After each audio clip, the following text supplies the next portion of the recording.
Halo, Assalamualaikum warahmatullahi wabarakatuh. Perkenalkan nama saya Farani Yasmin dengan NPM akhir 027.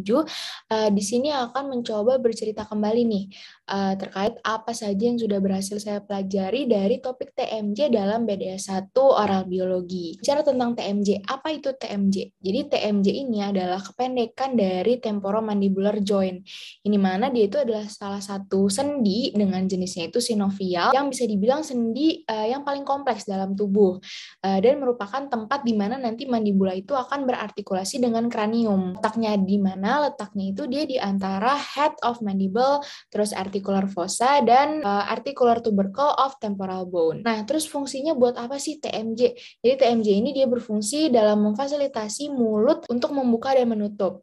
Sehingga kenapa makanya TMJ itu menjadi komponen yang penting. Gimana sih mandibula manusia itu bisa bergerak?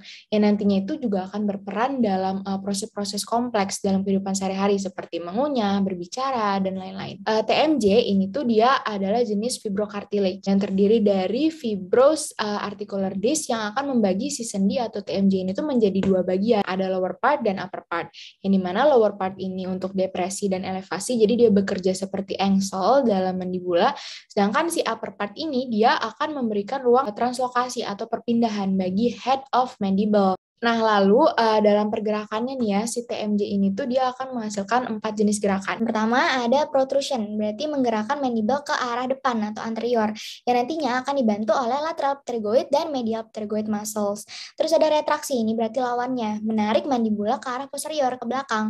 Nah, ini tuh bisa terjadi karena adanya kontraksi dari posterior fibers of temporalis, deep masseter, geniohyoid, dan digastric muscles. Lalu ada elevation. Nah, elevation ini dia mengangkat mandibula ke atas. Ini dibantu oleh otot temporalis, masseter, dan diaptergoid. Nah, lawannya lagi ada depression, berarti menurunkan mandibula ke bawah. Nah, ini tuh bisa terjadi karena ada dua keadaan, terjadi secara volunteer dan involunteer. Kalau involunteer itu biasanya terjadi karena adanya gravity. Jadi ketika seseorang tidur itu kan suka nggak sadar ya, kalau misalnya mandibulanya itu kadang turun gitu. Dan kalau misalkan yang volunteer itu terjadi karena bantuan dari otot geniohyoid, mylohyoid, dan digastric.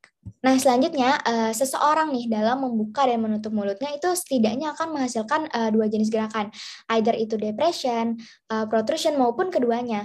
Nah, di mana ketika seseorang itu membuka mulutnya lebar atau bukaannya besar, contohnya itu ketika kita sedang menguap ataupun berteriak, itu nanti gerakan yang dihasilkan adalah forward protrusion yang tadi ke arah anterior, ditambah sama depression of the mandible.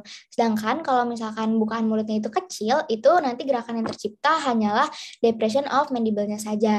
Nah, selanjutnya mandibula dalam menempel dengan tengkorak itu juga dibantu oleh ligamen-ligamen.